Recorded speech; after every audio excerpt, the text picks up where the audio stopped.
નમસ્કાર વિદ્યાર્થી મિત્રો, હું જડેજા રક્ષાબા આપનું હાર્દિક સ્વાગત કરું છું. ધોરણ 9 વિષય હિન્દી, પાઠ 5 સ્વરાજની સ્વરાજ કી નીંવ. આગળના ભાગમાં આપણે જોઈ ગયા લક્ષ્મીબાઈ વિશે આપણે થોડી માહિતી મેળવી. હવે આગળના પાત્રો વિશે થોડી માહિતી મેળવીશું. જુહી અને મુંદર એ કોણ હતા એના વિશે થોડી માહિતી મેળવીશું.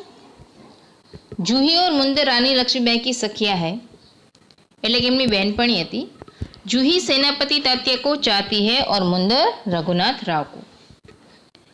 जूही अच्छी नर्तकी है. जूही एक नृत्यांगना है, पर वह विलासियों के मनोरंजन के लिए नाचना नहीं चाहती. स्वराज के लिए वह अपने प्रेम को भी ठोकर मार सकती है. स्वराज माटे पोताना प्रेम ने पण ठोकर मारी सके छे. मुंदर भी युद्ध में रानी लक्ष्मीबाई के साथ ही रहना चाहती है. उसे भी प्रेम से अधिक स्वराज प्यारा है. मुंदर पण युद्धनी अंदर रानी लक्ष्मीबाई साथे ज रहेवा मांगे छे अने एने पण प्रेमथी वधारे पोतानुं स्वराज वालुं छे. युद्ध में जूही तोपखाना संभालने की जिम्मेदारी ले लेती है.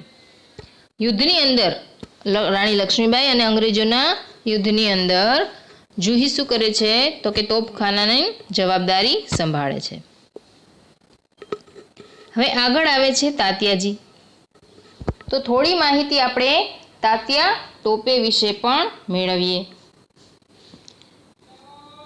तात्या टोपे का जन्म 16 फरवरी 1814 में हुआ था और उनकी मृत्यु 18 अप्रैल 1859.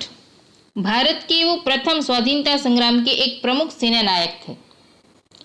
सन 1857 के महान विद्रोह में उनकी भूमिका सबसे महत्वपूर्ण एवं प्रेरणादायी और बेजोड़ थी. ईस्वी सन 1957 में जे विद्रोह थयो तो एमां एमनी सौथी महत्वपूर्ण भूमिका हती.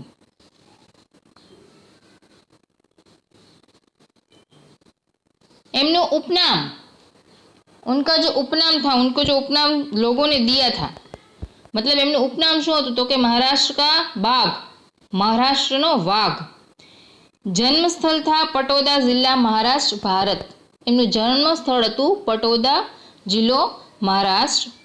मृत्यु स्थल था शिवपुरी मध्य प्रदेश भारत.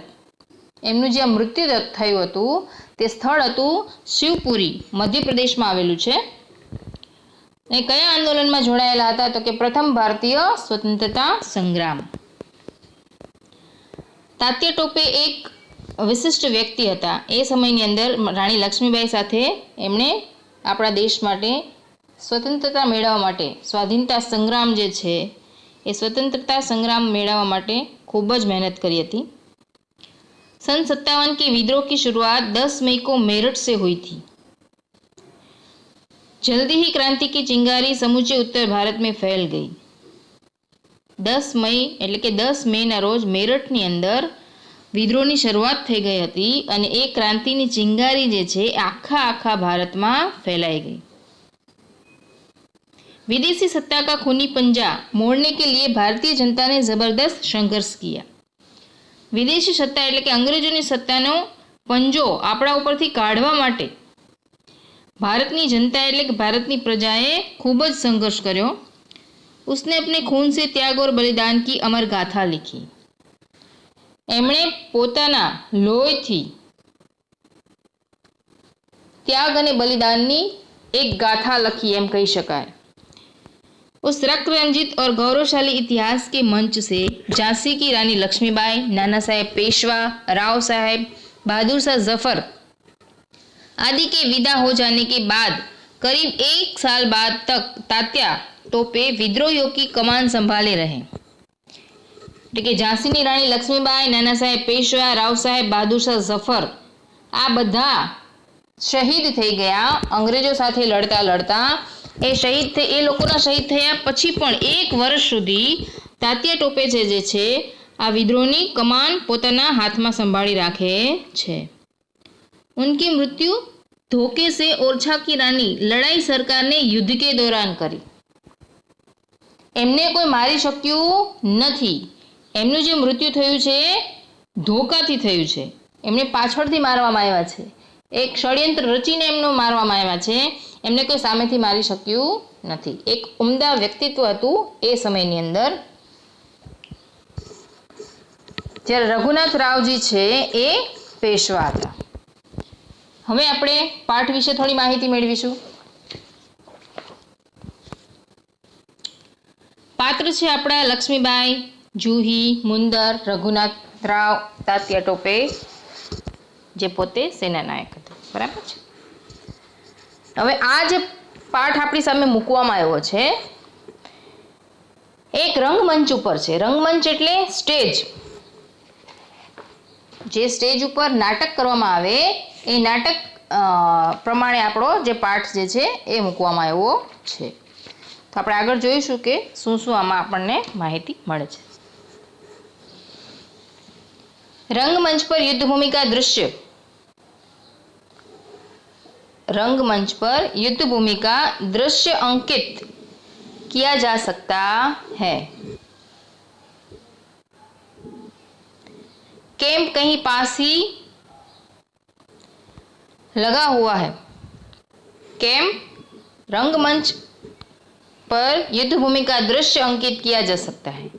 એટલે કે સ્ટેજ ઉપર યુદ્ધભૂમિનું દ્રશ્ય દેખાડી શકાય છે.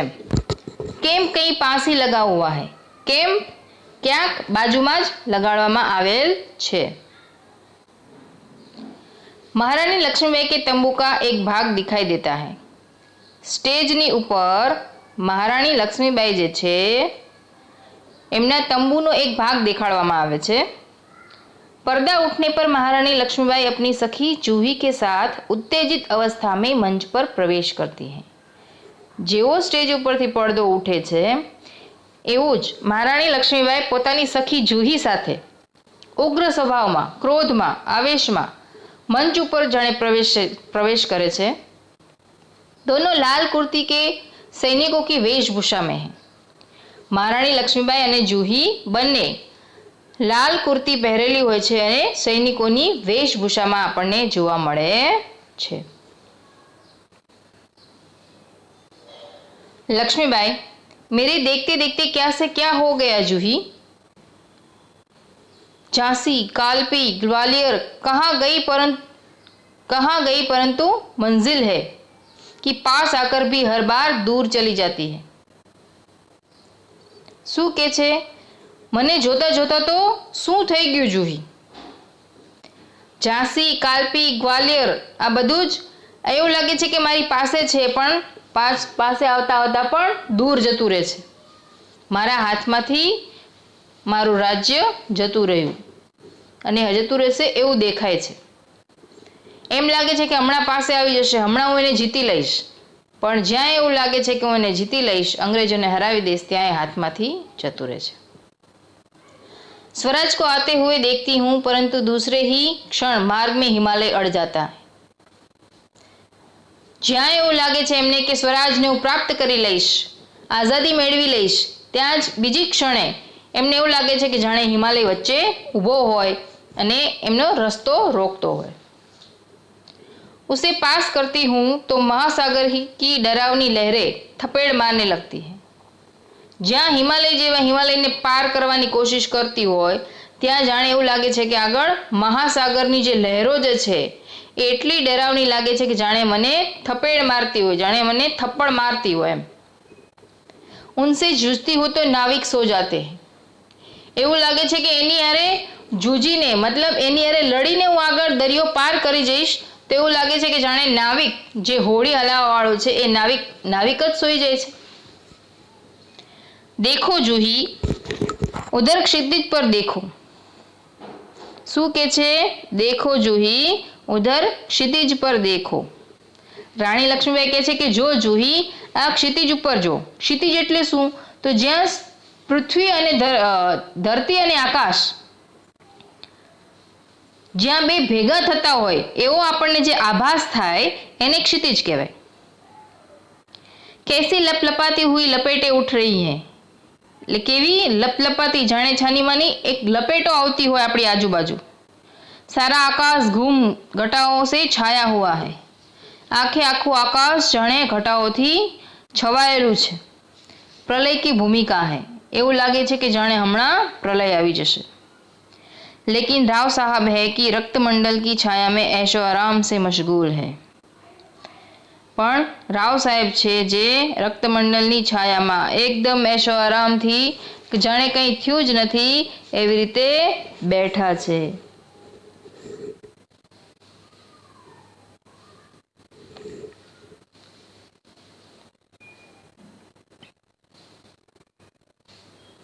आवेश में आते आते सहसा मौन हो जाती है. લક્ષ્મીબાઈ આવેશમાં આવી જાય છે, ક્રોધમાં આવી જાય છે અને અચાનક મૌન થઈ જાય છે. જૂહી કુછ કહેને કે લીએ મુંહ ખોલતી હૈ. ત્યાં જૂહી કંઈક કહેવા માટે પોતાનું મોઢું ખોલે છે. મહારાણી ફિર બોલ ઉઠતી હૈ. એ મહારાણી લક્ષ્મીબાઈને કંઈક કહેવા માંગે છે. जूही जूही मैंने प्रतिज्ञा की थी कि मैं अपनी झांसी नहीं दूंगी. ત્યાં તો મહારાણી લક્ષ્મીબાઈ પોતે બોલવા માંડે છે કે જૂહી, મેં પ્રતિજ્ઞા કરી હતી કે હું મારી ઝાંસી અંગ્રેજોને નહીં આપું, એને હાથ પણ નહીં લગાડવા દઉં. લેકિન ઝાંસી હાથ સે નિકલ ગઈ જૂહી. પણ ત્યાં જ એવું લાગે કે છે કે જાણે મહારાણી લક્ષ્મીબાઈ નિરાશ થઈ ગયા હોય અને શું કહે છે કે જાણે એવું લાગે છે કે ઝાંસી મારા હાથમાંથી નીકળી ગઈ. सहसा तीव्र होकर पाछा એ સ્વસ્થ થઈ જાય છે. શું કહે છે? નહીં નહીં, ઝાંસી હાથ સે નહીં નીકળી. ના ના, હું મારી ઝાંસી મારા હાથમાંથી નહીં નીકળવા દઉં. હજી મારા હાથમાંથી મારી ઝાંસી નથી નીકળી. એક પણ એમ કહેવાય ને કે એમને એવી આશા છે કે એક ટકો પણ એવી આશા છે કે હું મારી ઝાંસીને બચાવી લઈશ, ત્યાં સુધી હાર માનતા નથી. मैं अपनी झांसी नहीं दूंगी, मैं अकेली हूं लेकिन उससे क्या, मैं अकेली ही झांसी लेकर रहूंगी. રાણી લક્ષ્મીબાઈ આ કિસ્સો ત્યારે બને કે જ્યારે રાણી લક્ષ્મીબાઈને અંગ્રેજો મહેલની બહાર કાઢી મૂકે છે. તો શું કે છે કે ભલે હું એકલી છું પણ તો શું થઈ ગયું, હું મારી ઝાંસી નહીં આપું. એકલી તો એકલી, પણ હું મારી ઝાંસી લઈને જ જંપીશ. અંગ્રેજોના હાથમાં હું મારી ઝાંસી આવવા દઈશ નહીં. जूही, कौन कहता है आप अकेली है महारानी. जूही શું કહે છે? કોણ કહે છે મહારાણી કે તમે એકલા છો? કોણ એવું કહે છે કે તમે એકલા છો? आप तो गीता पढ़ती है, फिर यह निराशा कैसी. તમે તો ગીતા વાંચો છો, જાણો છો એના વિશે, બરાબર, કે કર્મ શું છે, તો તમે કેવી રીતે કહી શકો એમ કે તમે એકલા છો એમ? આવી નિરાશા કેમ?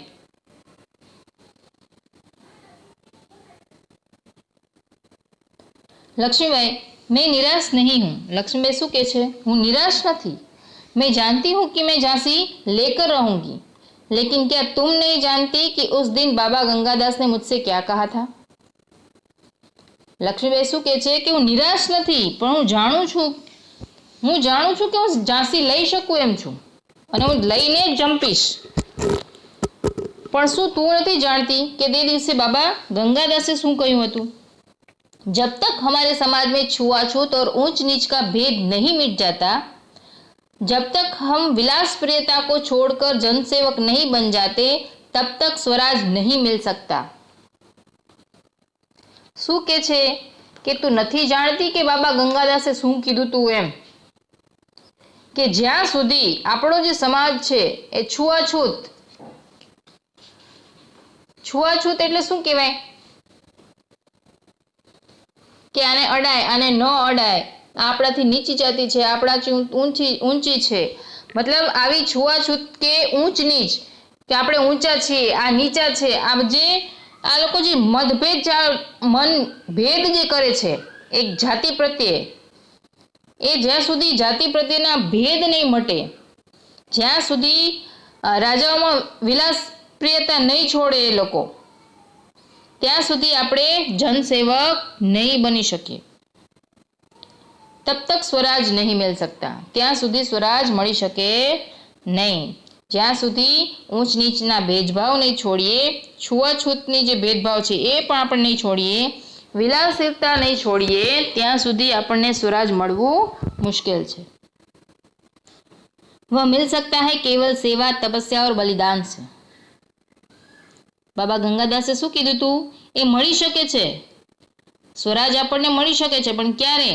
તો આપણામાં આપણા દેશ પ્રત્યે સેવા કરવાની અંદરથી લાગણી હોવી જોઈએ. સેવા, તપસ્યા અને બલિદાન, દેશ માટે બલિદાન આપવાની ઝંખના હોવી જોઈએ, તો આપણને स्वराज प्राप्त थाय. जूही लेकिन महारानी, जूही के छे परंतु महारानी उन्होंने यह भी तो कहा था कि स्वराज प्राप्ति से बढ़कर है स्वराज की स्थापना के लिए भूमि तैयार करना. जूही समझाए छे लक्ष्मीबाई ने, परंतु महाराणी एमणे ए पण तो कीधुं हतुं कि स्वराजनी प्राप्तिथी एटले के स्वतंत्रता मळवा करता पण स्वराजनी स्थापना माटेनी भूमि तैयार करवी ए पण एक महत्वपूर्ण बाबत छे. स्वराज की नींव का पत्थर बनना, स्वराज प्राप्त करवू एना करता पण महत्वनुं काम छे स्वराजनी नींव बनवू एटले के एनो पायो बनवू. तो आपणे पायो तो बनी शकशुं? कदाच बनी शके. आपणी कोशिश ए ज हशे के आपणे स्वराज प्राप्त थाय, पण कदाच न थाय तो આપણે એટલું તો કરી શકશું કે આપણે સ્વરાજની નીવ એટલે કે સ્વરાજ સ્વતંત્રતાનો પાયો નાખી શકીશું. એમ સ્વતંત્રતા પ્રાપ્ત કરવા માટે આપણા દેશની જનતાને જગાડવા માટે એક પાયો તો નાખી શકશું. નમસ્કાર વિદ્યાર્થી મિત્રો, અહીં સુધી આજે પૂરું કરીએ છીએ. નેક્સ્ટ વિડીયોમાં આગળ ભણીશું.